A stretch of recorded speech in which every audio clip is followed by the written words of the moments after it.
Good morning, ninth class. In previous lecture, we have completed remainder theorem. ठीक है? In the basis of remainder theorem, we have also solved based on the questions. ठीक है ना? हाँ, आपको जिम्मेदारी सौंप रखे हैं, आपके लिए होमवर्क दे रखा है कि आप सभी लोग, ठीक है ना, एनसीईआरटी और आर.डी. शर्मा के क्वेश्चन सॉल्व करें. ठीक है, जो भी कॉन्सेप्ट यहाँ वीडियो से डिस्कस कर रहे हैं बेटा, उतने क्वेश्चंस की प्रैक्टिस यहाँ से नहीं हो पा रही है क्योंकि कुछ कम्युनिकेशन गैप्स हैं, कुछ दिक्कतें भी हैं कि मतलब उतना बड़ा मतलब क्वेश्चंस करने जाएंगे तो एक क्या कहते हैं कि एक ही चैप्टर्स में बेटा 15 दिन 20 दिन हो जाएंगे. ठीक है ना, तो आपको क्या करना है, आपको क्वेश्चंस की प्रैक्टिस करनी है. आपको जो चीज़ नहीं आ रही वो आप मेरे कमेंट बॉक्स में या पर्सनली व्हाट्सएप नंबर पे शेयर कर दो, जिससे हम उस क्वेश्चंस को डाउट सेशन में ले सकें, उस क्वेश्चन को मैं आपके ही सेशन में सॉल्व करके दे सकूं, है ना. लेकिन आपको क्या करना है, सीरियसली पढ़ाई करनी है. ठीक है ना, और जिसको जो समस्या है वो पर्सनली शेयर भी करे कि सर हमें इस टाइप में की दिक्कत है, क्योंकि यहाँ के लेक्चर्स में उन बच्चों को दिक्कत आ रही होगी जो जिनका कैलकुलेशन वीक है, क्योंकि हम कैलकुलेशन नहीं समझा पा रहे हैं, ना हम समझा पा रहे ना समझा पाएंगे. रीजन बीइंग दैट की जो क्लास 6, 7, 8 की बातें हैं वो आपको समझना ही पड़ेगा. ठीक है ना. अब कोई कहे कि सर 2 into 3 5 क्यों आ रहा है, 2 into 3 6 क्यों आ रहा है, तो ये थोड़ा सा हमारी दिक्कत है. तो कहने का मेरा पर्पज ये कि जो बेसिक मैथमेटिक्स है क्लास 6, 7, 8 की, वो आपको आनी चाहिए और मैं कंसीडर करके चल रहा कि आपको आता है. बड़ी सीधी सी बात है. ठीक है, तो जिनको समस्या आ रही है वो बेटा मेरे से डिस्कस करे, मेरे से शेयर करे, उसकी प्रॉब्लम सॉल्व होगी. आगे चलते हैं. फैक्टर थ्योरम, सेम डिफिनेशन है, सेम स्टार्टिंग है. लेट लिखिए, स्टार्ट करिए. Let px be a polynomial, ठीक है, of degree 1 or greater than 1. ठीक है ना. कल इसके बारे में मैंने बताया था क्यों ऐसा किया गया कि ये कांस्टेंट पॉलिनोमियल को क्यों नहीं इन्वॉल्व किया गया. ठीक है ना. And A B a real number, ये इंपॉर्टेंट पार्ट है. A B a real number, ठीक है ना. Then such that, 2 point, such that if point A, if pa means what, remainder is equal to 0, means x is equal to a की अगर हम बात कर रहे हैं और उस वैल्यू पे अगर रिमाइंडर क्या आ गया, pa इज व्हाट, रिमाइंडर. कल हमने आपको समझाया था what is remainder. Remainder is equal to 0, इसका सिंपल सा मतलब ये हुआ x minus a is a factor of. Question इसके बड़े शानदार है. ये कल भी मैंने आपको कह रहा था भाई, अगर कंप्लीटली डिविजिबल है तो रिमाइंडर्स क्या होंगे, 0 होंगे. और अगर पॉइंट नंबर 2, इसी में देखो point number 2, if and only if, conversely if x minus a is factor, दोनों तरफ चल रहा है. अगर ये 0 है तो ये फैक्टर होगा, अगर ये फैक्टर है तो रिमाइंडर क्या होगा,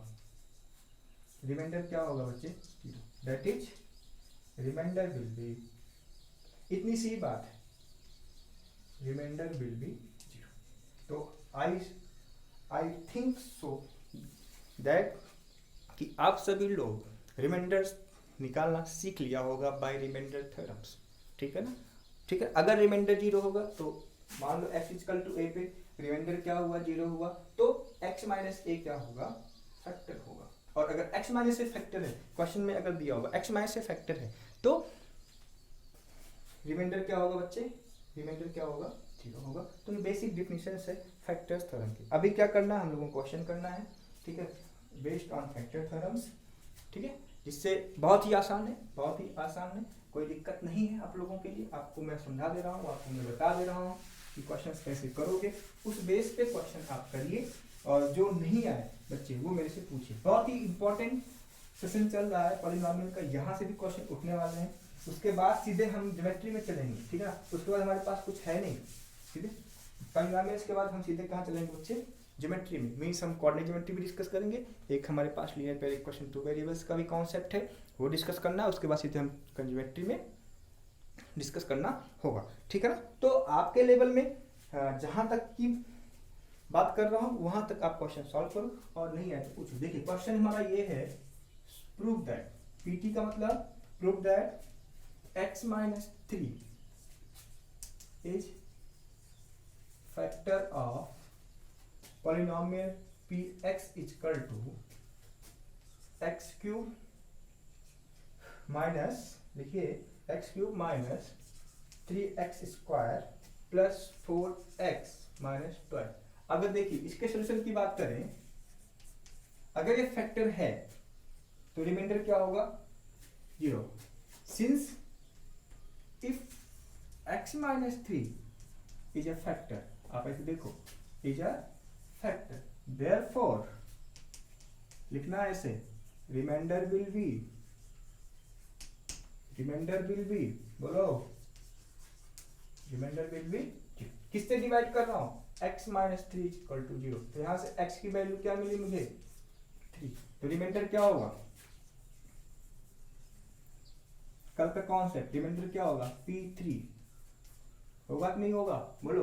अब P3 में क्या करना है, सॉल्व करना है। देखिए 3 की power 3 minus 3 into 3 square cut गया, दिखाई पड़ रहा है 4 इंटू 3 माइनस 12, ये देखिए 27 minus 27 plus 12 minus 12 that is 0। 27 से ये कैंसिल, ये से ये कैंसिल, 0 आ गया, रिमाइंडर विल बी 0। इसका मतलब ये हुआ बच्चे x minus 3 is factor of px, ठीक है। तो थोड़ा सा दिमाग में ये रखना कि what is remainder theorem and what is factor theorem. Okay, बात समझ में आ रही होगी आई थिंक सो, यहाँ पे आपको कोई दिक्कत नहीं।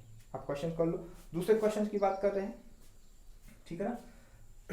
इस तरह से क्वेश्चन कर लोगे आई थिंक सो। एक क्वेश्चन मैं और करा दे रहा हूं, चल प्रूव दैट x माइनस 1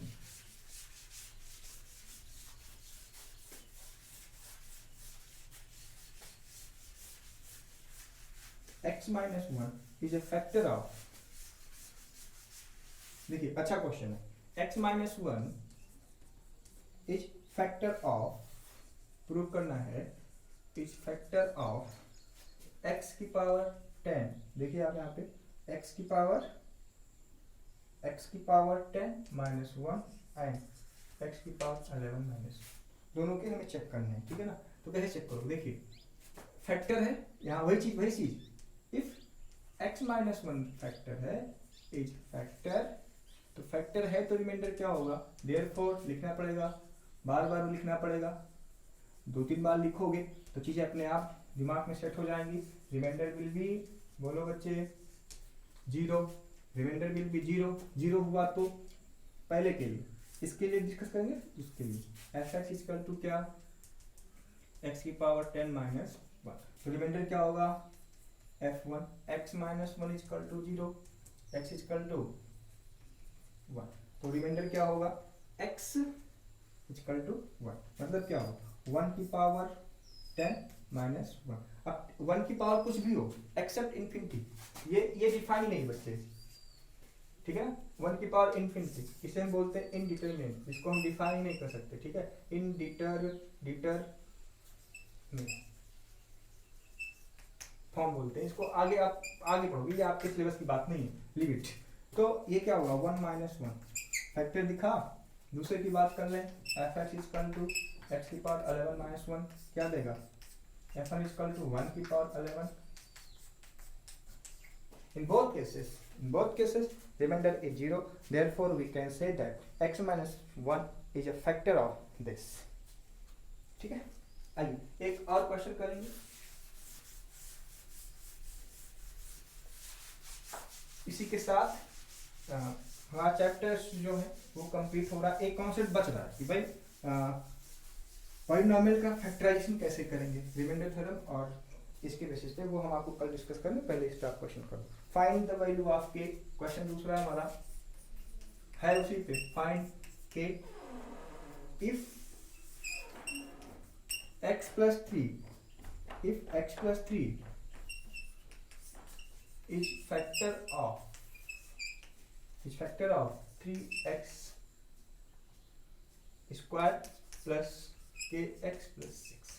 देखिए हमें फाइंड के फैक्टर है, इफ दिस इज फैक्टर, यहाँ पे आप इसको टेकल करो, क्या है फैक्टर है, तो फैक्टर है तो रिमाइंडर क्या होगा थिंक अबाउट दैट, फैक्टर है तो रिमाइंडर 0 होगा, ठीक है ना। तो सोल्यूशन में ये है since x plus 3 is factor of, लिखो है, is factor of fx equal to 3x square plus kx plus 6, ठीक है ना, बात समझ लो।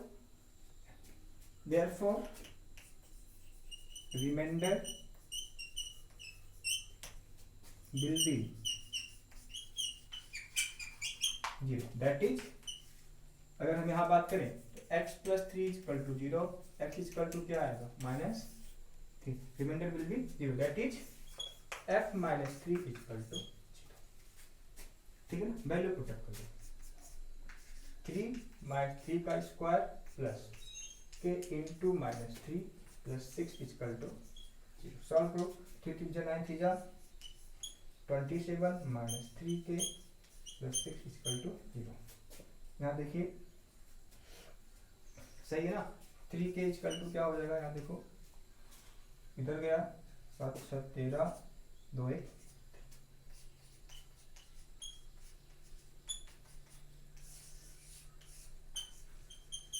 ठीक है।